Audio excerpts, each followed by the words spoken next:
and gentlemen, the Vice President of the United States, Joseph Biden. Mr. Chairman, thanks, buddy. Good job. Thank you, sir. Hello, San Diego. God, I love this city. When I die, I want to be reborn here.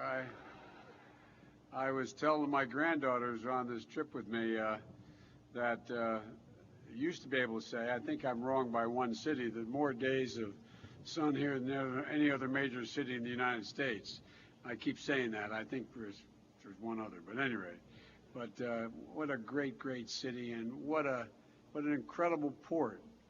You know, the fact is that you've been tired of hearing me over the last 8 years, and even before that, talk about infrastructure and talk about the need for us to modernize our ports throughout the United States of America. My wife, representing the administration, led a delegation down to the opening of the new locks in the Panama Canal. I had taken a number of my Republican and Democratic friends, governors and senators, down to see the locks. It's like the eighth wonder of the world if you've been down, if you haven't seen it. And because of these post-Panamax ships, if you go on the East Coast from actually the Gulf of Mexico all the way to Maine, there's only two ports that can berth them.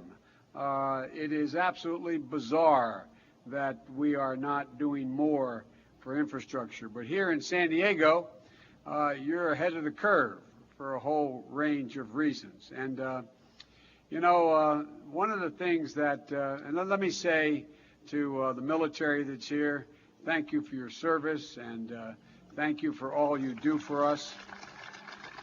I mean that sincerely. We're a military family, and God bless you, man. And also, if you excuse the point of personal privilege, I'm a union guy. For the unions that are here, thank you, okay? You know, well, one of the things the President and I have tried to do, not just us, a lot of people, is we got to figure out how to restore the middle class after this god-awful recession and the hit has been taken over the last 20 or more years. And one of the ways to do that, the best way, is good-paying jobs. And the reason why this port and so many other ports are so critically important and why we should be expanding them. I realize this is a topic for another speech, port expansion, but is because you can actually make a living wage working at the port. You can actually and let me explain what I mean by middle class: being able to own your own home and not have to rent it, send your kid to a local park and be confident they'll come home safely, and being able to send your kid to a local high school that if they do well, they get to college, and if they get to college, you'll find a way to get them there. And when one of your elderly parents passes away, you're able to take care of the other. That's not asking a whole hell of a lot. That's the basis. They're the folks who built this country. And when the middle class does well, everybody does well. The wealthy do even better, and the poor have a way up. And that's that's the underlying subtext of everything I want to talk to you about today. And Randa, thank you, by the way. It's obvious the woman who's running things here. It's running so well. Marshall, thank you, Mr. Chairman, for everything. Actually, he's the one that said that to me when he introduced me to Randa. You know, America's economic might and dynamism and our ability to compete with the rest of the world depends on our ability to access world markets. You know, there's that old joke, you know, they asked Willie Sutton, why does he rob banks? He said, because that's where the money is. Well, why do we need ports that are efficient, competent, able to get products to market quickly, able to get raw materials to manufacturers quickly? It's because if you don't, folks are going to go somewhere else. They're going to go somewhere else. One of the reasons why we're in such good shape right now is that America is in a better place. There's an outfit called A.T. Kearney. Every year they do a survey for the last, I think, 18, 20 years. And they ask the 300 largest industrialists in the world, where's the best place in the world to invest your money? And for the fourth year in a row, by a margin larger than any time the survey has been kept, they say the United States of America. And that's for 3 reasons. 1, we have the most productive workers in the world, and we do. Number 2, we're in a situation where we're going to be energy independent the remainder of this century. The epicenter of energy is North America. It is not the Arabian Peninsula. It is not Africa. It is not South America. It is the United States of America, Canada, and Mexico.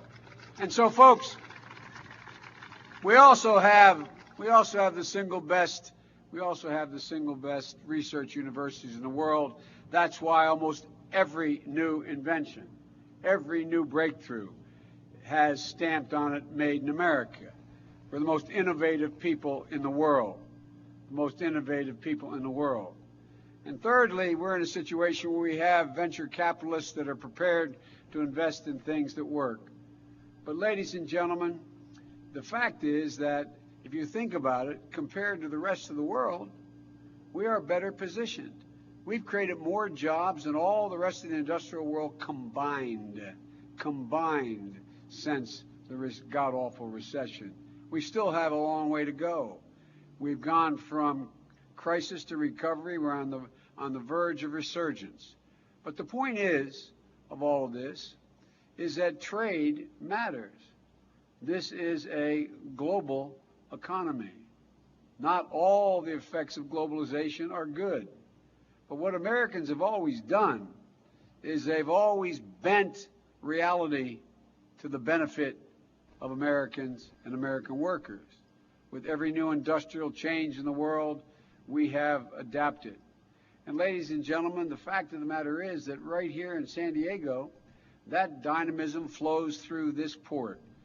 58,000 direct and indirect jobs related to this port.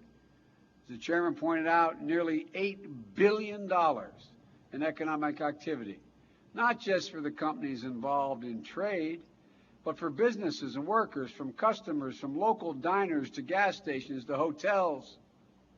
It's all across the region.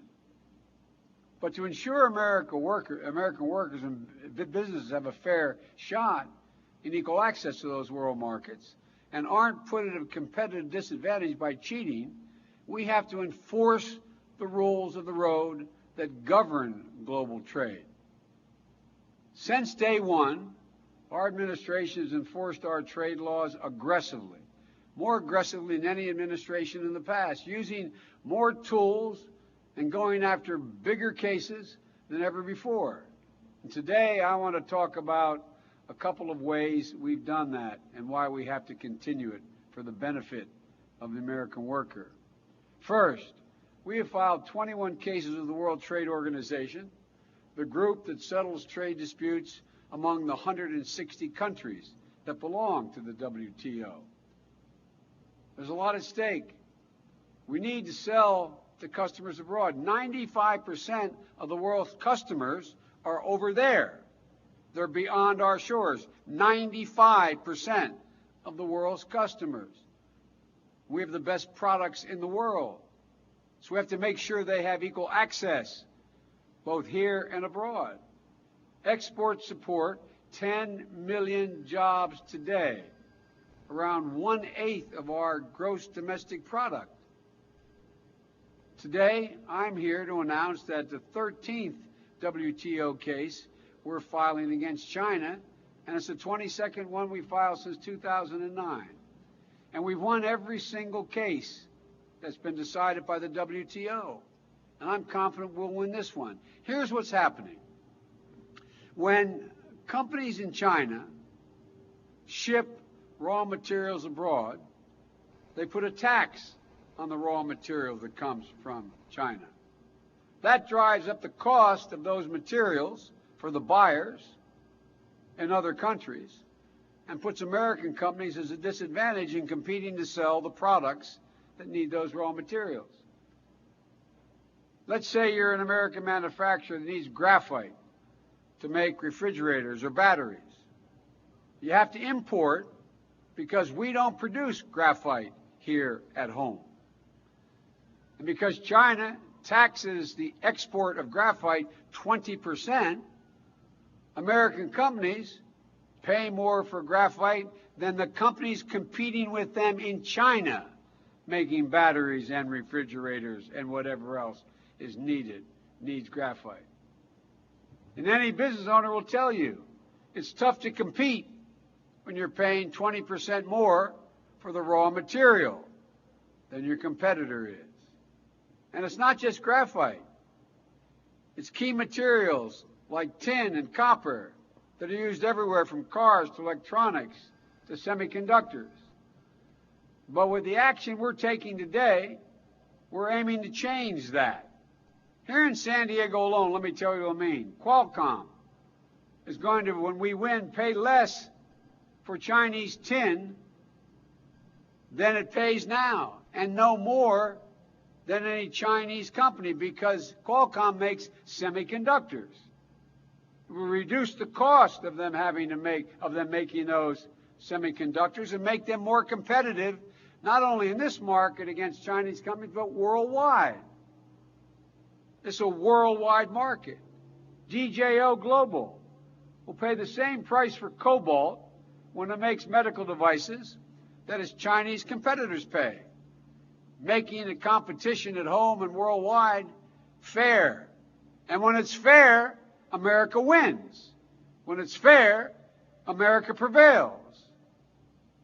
Ladies and gentlemen, the failure to act would cost jobs and revenues in sectors ranging from aerospace to automobiles to electronics. This all adds up big time. Manufacturers for brake parts that employ 20,000 people, fertilizer and animal feed companies that employ 61,000 people. This case builds on previous WTO cases we've won to level the playing field for American business and workers everywhere. China put a $5 billion illegal tax on American-made cars being shipped into China, driving up the cost of those American cars.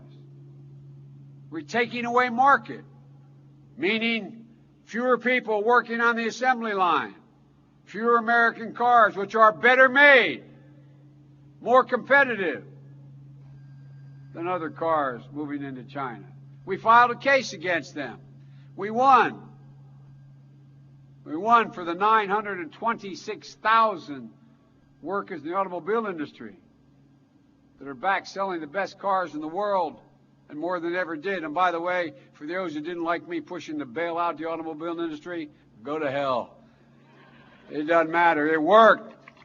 There's 926,000 auto workers making a decent, honorable wage. Ladies and gentlemen,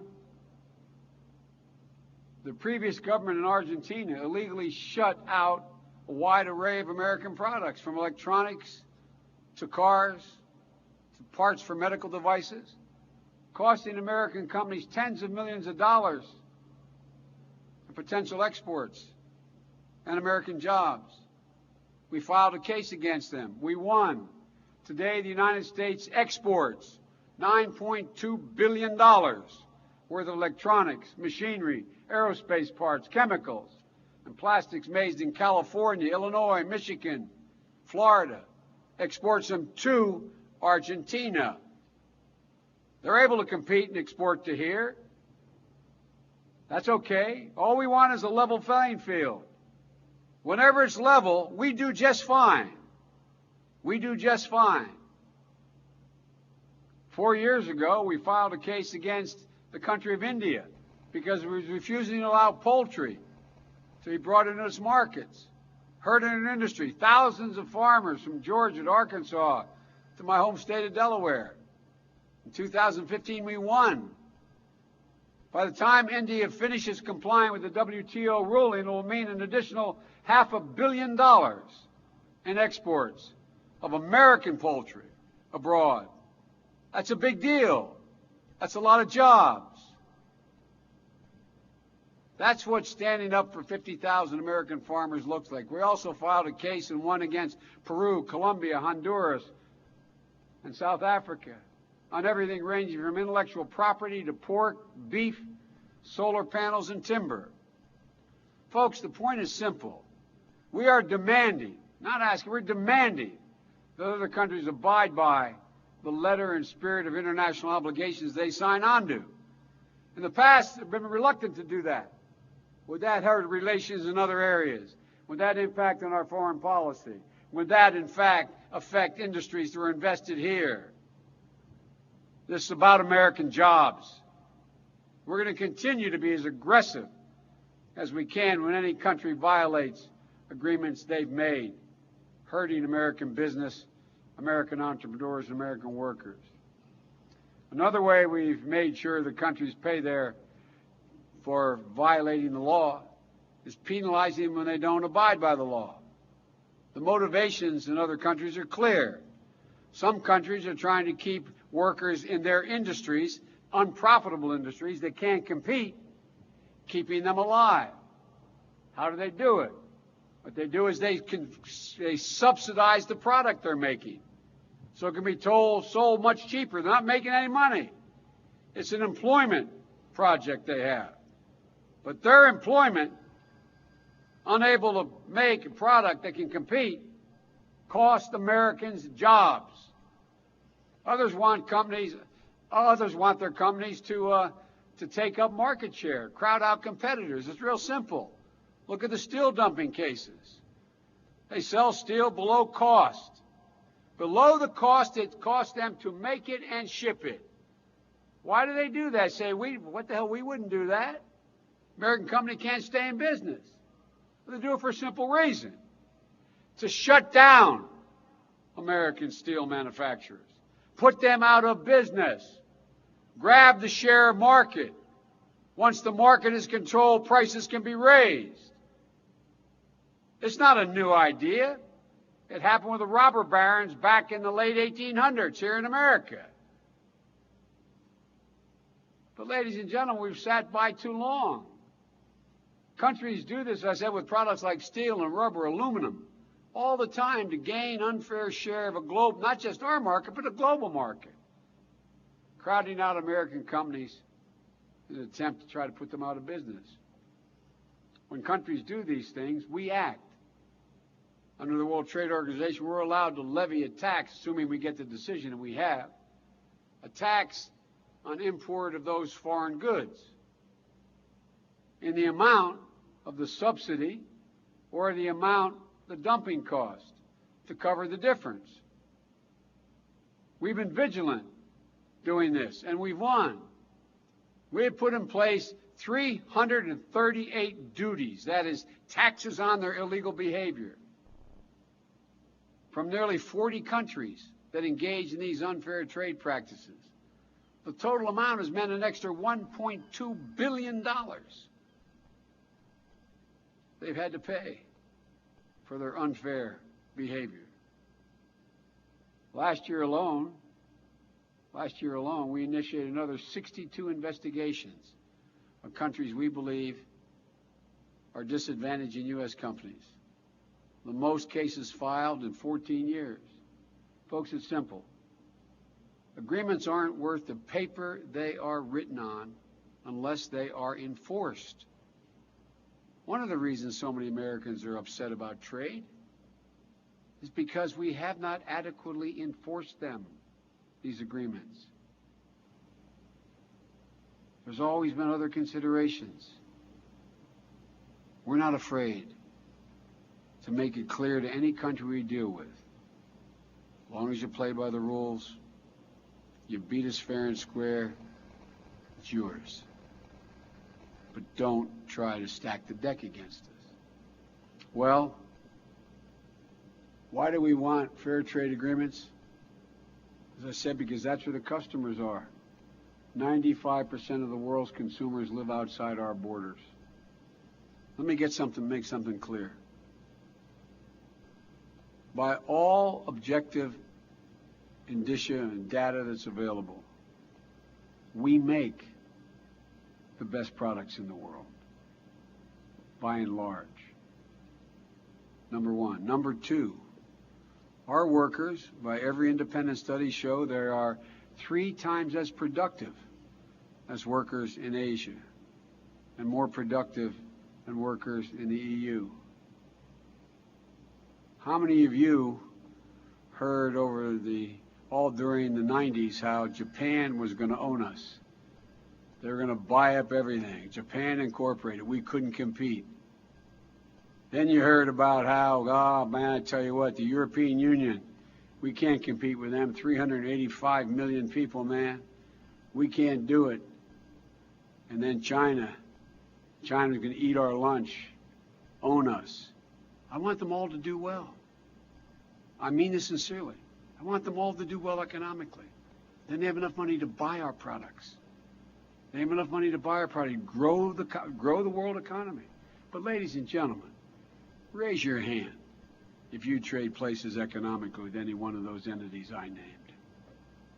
God loved China, and they're a lot. I want to see them succeed. They not only don't have enough energy, they don't have enough water. Water. We want them to succeed. It's in our interest. But ladies and gentlemen, it's time we take off the mask and understand just how strong we are, just how capable we are. Not we, Barack and Joe Biden, this administration, the American people.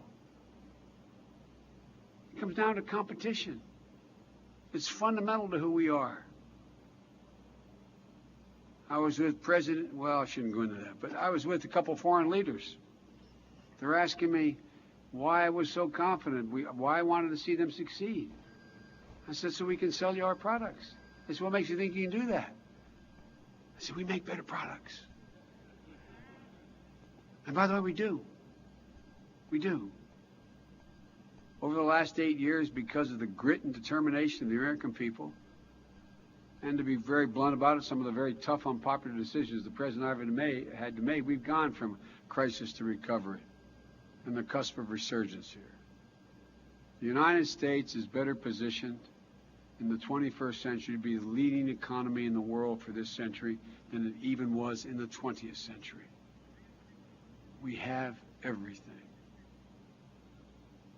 And we should not apologize under any circumstances for enforcing the rules of the road, for enforcing the agreements other nations have signed on to. It's based on a simple proposition. All we have to do, and I know they always refer to me as middle-class Joe. In Washington, that's not meant as a compliment. That's meant when you're middle class, you're not sophisticated. I am middle class. I know where I come from. I know why we're who we are. And the thing that disturbs me about so many people around the world and some here is they forget that ordinary people do extraordinary things. Ordinary Americans do extraordinary things. And all you got to do is give them a fair shot. Just a fair shot. Don't have to ask for anything. Just give me a fair shot. I can take care of myself. Well, as long as I have this job, which the good news for some of you is not much longer, I am going to make sure that we make no apologies for enforcing trade agreements and any future trade agreements that are made that are fair and equal, where the American worker and American industry gets an even shot. When we do that, we'll do just fine. Thank you all for sitting out in the sun, although I like sitting out here in the sun. Thank you for listening.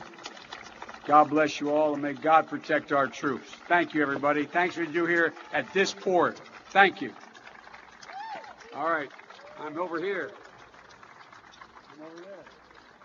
You do? Okay. I know where I'm going.